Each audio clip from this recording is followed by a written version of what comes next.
Pourquoi une spirale en bois? Tout simplement parce qu'en pierre, on a du mal à la faire monter en hauteur. Or, si elle n'est pas assez haute, on n'a pas vraiment d'ombre face nord et donc on perd l'intérêt des microclimats. Ces microclimats, qu'est-ce que c'est? En fait, l'intérêt de la spirale, c'est de créer différentes conditions de culture. Donc, à savoir des zones plutôt sèches ensoleillées, plutôt sèches ombragées, plutôt humides ensoleillées, plutôt humides ombragées, en fonction de l'endroit où on place nos plantes sur cette spirale. Donc chaque plante a des besoins très spécifiques. La menthe aime l'humidité et l'ombre par exemple, alors que le thym aime le sec et le soleil. Donc on va planter ces plantes-là, chacune à un endroit stratégique sur la spirale. Il y a le plan pendant la vidéo, pour pouvoir obtenir des bonnes récoltes et une diversité de plantes aromatiques. Je vous laisse regarder ça tout de suite.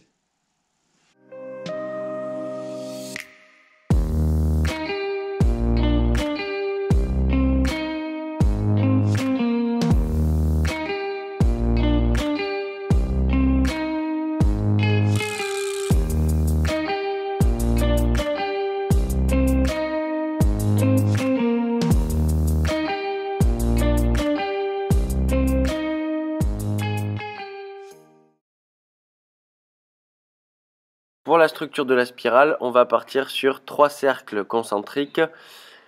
Et les traits que je suis en train de dessiner là, ça va être nos portiques. On va faire 6 portiques égaux, constitués de 3 poteaux. Voilà, tout simplement. Je vais vous montrer la coupe des poteaux ensuite. Alors voilà la coupe de la spirale. 3 poteaux, 3 montants principaux qu'on vient joindre avec des traverses, qui sera contreventée avec une petite croix de Saint-André tout simplement.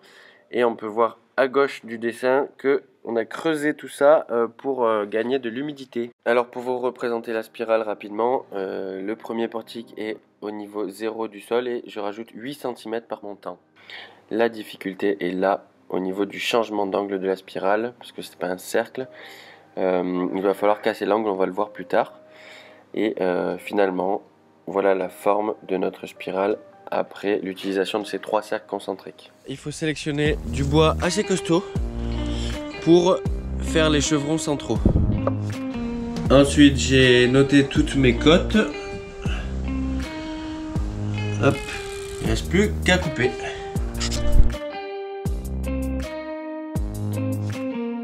Donc là, je retrouve mes 8 cm à chaque fois. Ce sera tous mes poteaux centraux qui tiendront la structure. Maintenant qu'on a toutes nos sections, on va traiter avec la technique du Shuzugiban.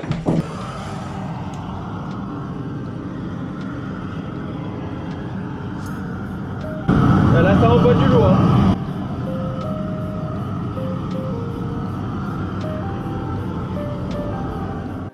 En fait, on vient brûler le bois et du coup extraire complètement les sèves qui restent dans le bois. Donc tous les xylophages, les champignons, etc. n'ont plus rien à manger et ils ne viendront pas manger notre bois. C'est très durable comme traitement. En plus de ça, le brûlage va carboniser le bois, donc les atomes de carbone vont se densifier et va améliorer la solidité de notre structure. J'adore cette technique parce qu'elle permet de traiter le bois totalement naturellement. Il n'y a pas un seul produit qu'on va laisser dans notre sol après ce passage-là. Et puis au final, au niveau de l'énergie grise que représente le gaz qui a été amené, ça représente beaucoup moins que des traitements chimiques ou même naturels comme l'huile de lin ou l'essence de térébenthine qui demandent beaucoup d'énergie à l'extraction. Ah bah c'est efficace hein. 4 minutes, j'ai tout traité. Maintenant, il faut faire l'autre côté. On n'oublie pas la tranche. Ça sera mes traverses en rouge sur le dessin qui tiendront les montants.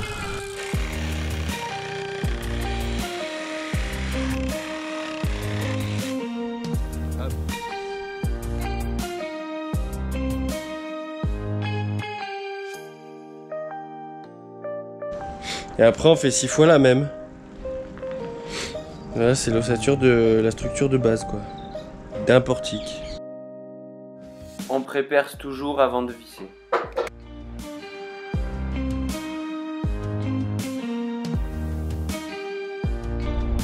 C'est pratique d'avoir un haillon.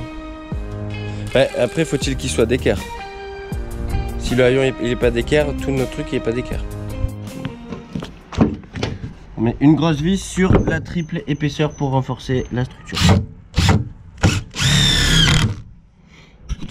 On se sert celle d'en dessous comme gabarit pour la suivante.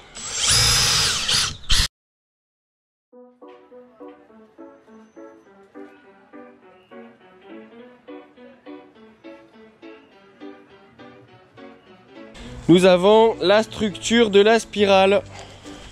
Voilà. On va voir ce que ça donne demain au montage. Voilà, les planches blanches c'est temporaire, c'est pour que ça tienne. C'est du beau travail mon cher. Hein?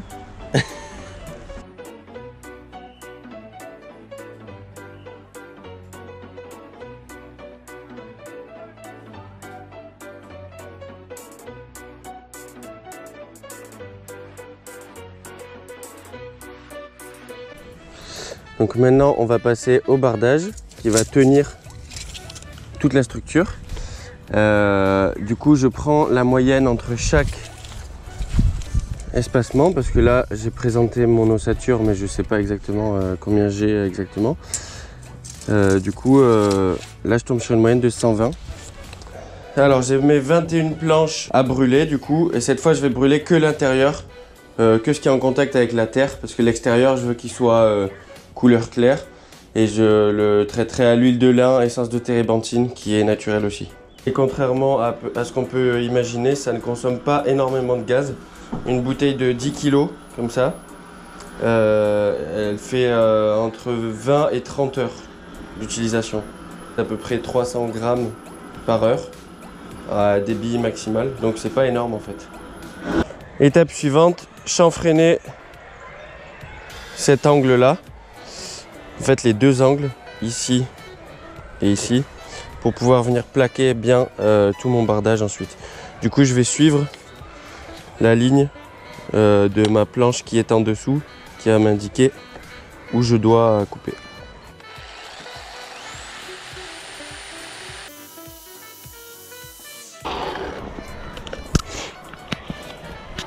Vous voyez l'importance d'enlever les clous, c'est que là, si j'avais laissé mon clou dans la traverse, ma scie sabre, clac, j'aurais pété la lame.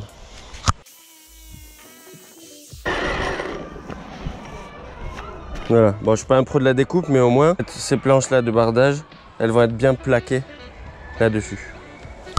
Et si vous n'êtes pas équipé d'une scie sabre, vous pouvez très bien faire ça à la scie sauteuse. Très important aussi, avant de couper, je vérifie que sur ma trajectoire, je ne vais pas tomber sur une vis. Hop. Du coup là je mets le côté brûlé intérieur. Je tombe pile sur mon chanfrein.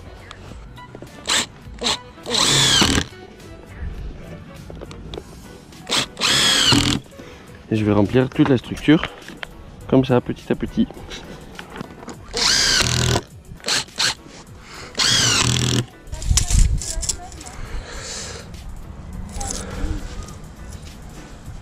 Pour le deuxième niveau, il nous faut 80 cm.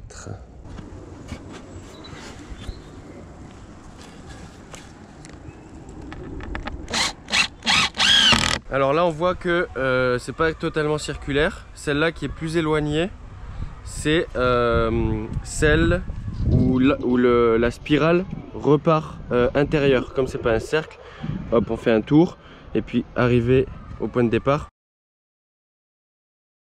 on repart un peu intérieur.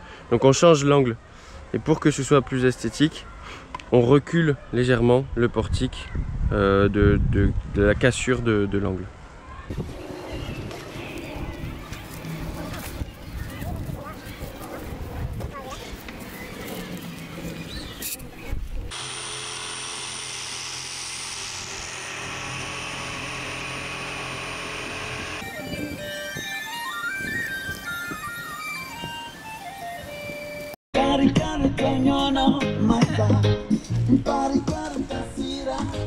Quasi terminé.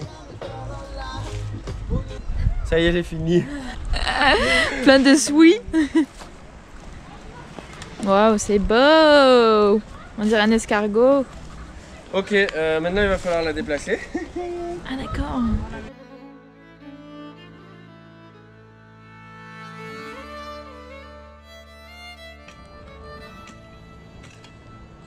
Alors, on prépare l'adduction d'eau. Hein. Qui va permettre un arrosage dispersé, homogène et intégral. Et intégral. On va d'en haut du coup.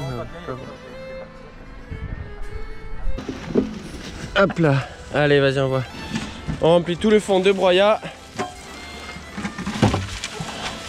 Ah ouais, d'accord.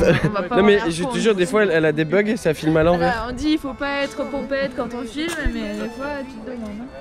Alors les chutes de palettes comme ça qu'on peut voir, on peut les mettre au fond. Celles qui sont bien rongées par le champignon, c'est qu'elles n'ont plus de produits chimiques.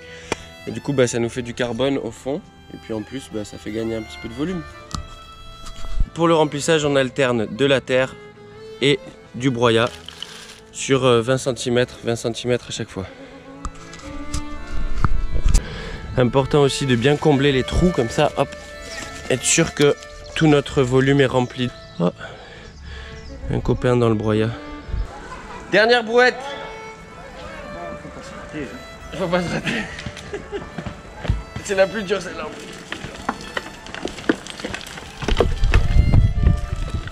Yes ça.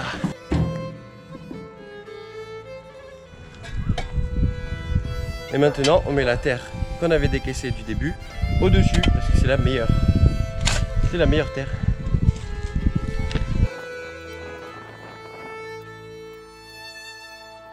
On enlève les grosses racines. On termine avec une belle couche de broyat et ensuite place à la plantation.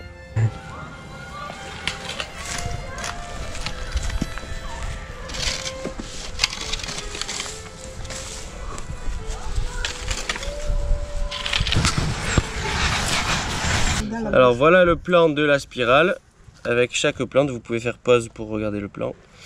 Et toutes nos petites plantes qui sont là, magnifiques, le persil, le thym, le romarin, l'oseille, la mélisse, la rhubarbe, la menthe, la bourrache, la ciboulette, enfin plein de belles choses, quoi.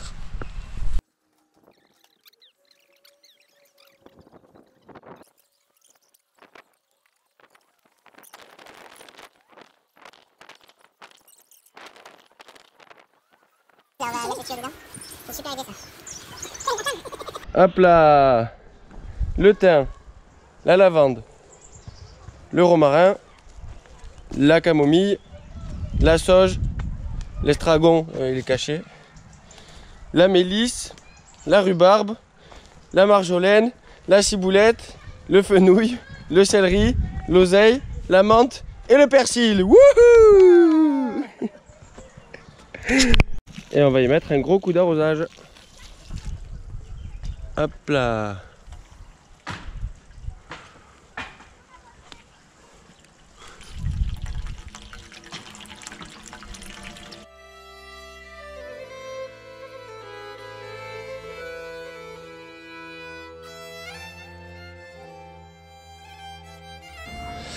Et le top, c'est qu'on peut récupérer les chutes pour faire du bois de chauffage. Merci d'avoir suivi cette vidéo. Si elle t'a plu, n'hésite pas à t'abonner à la chaîne. Il y aura plein de nouvelles choses, plein de nouveaux sujets à aborder. Et voilà, d'ici là, restez positifs. Ciao, ciao.